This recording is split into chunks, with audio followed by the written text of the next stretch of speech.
Video দেখে আমার ঘরটা দেখেন, ভিডিও দেখেন।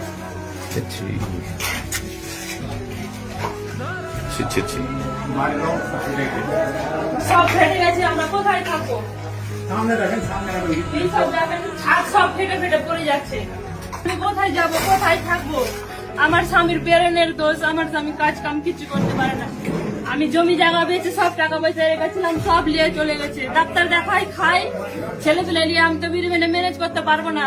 আমার সব নিয়ে চলে গেছে। আমার গহনা ছিল, সে মেয়ের নেকলেস ছিল, আমার ছিল মালা ছিল, দুজন কানের ছিল, সব নিয়ে চলে গেছে। টাকা পয়সা, আমার বস্তা ভর্তি চাল ছিল, কিচ্ছু নাই ঘরে। এক বস্তা পেঁয়াজ সব নিয়ে চলে গেছে। আমার স্বামী তো বেরোনের তো স্কুলে কাজও কম আগে হয়নি। কিসের জন্য হচ্ছে? আমরা ছেলে মেয়ে নিয়ে কোথায় যাবো? ওই বাচ্চা ছেলে নিয়ে কোথায় থাকবো? এইসব পুড়িয়ে দিয়েছে তো কি নিয়ে থাকবো? কে এইসব করেছে আমাদেরকে? আমার স্বামী উচ্চ নিচে কারোর সঙ্গে কথা বলতে জানে না। আমার ঘরে এসে সব চিন্তাই করলো, পরে নিয়ে কে না আগুন দিল, চিন্তাই করে নিয়ে গেল। আগুনটা না দিত তখন আমি থাকতে পেতাম ছেলে মেলে নিয়ে। আমরা কোথায় যাবো? ছোট ছোট ছেলে নিয়ে কোথায় যাবো? কি খাবো? আমাদের 3 দিন থেকে আমরা অনাহারে আছি। এই সব বাচ্চারা নিয়ে এখন তো মুখ শুকিয়ে গেছে সব ছেলেদের। কোনো খাওয়া দাওয়া করেনি? কোনো খাবারের ব্যবস্থা নাই। আমরা কি করে থাকবো? কি নিয়ে বাঁচবো, কি নিয়ে থাকবো? আমার এত ক্ষতি হয়েছে, আমরা ক্ষতিপূরণ নিব।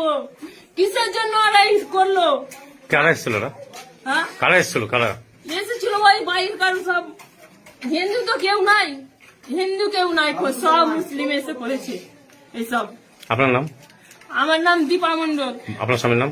আমার স্বামীর নাম দেবগণ মন্ডল। সে তো কিছুই করতে পারে না, তার বেরেনের দোষ।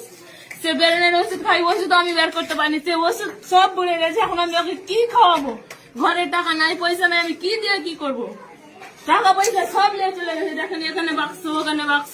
আমার টিউবকল ছিল, সব ভেঙে ফেলে দিয়েছে। টালের ঘরে রান্না করি, ওটাও ভেঙে ফেলে দিয়েছে।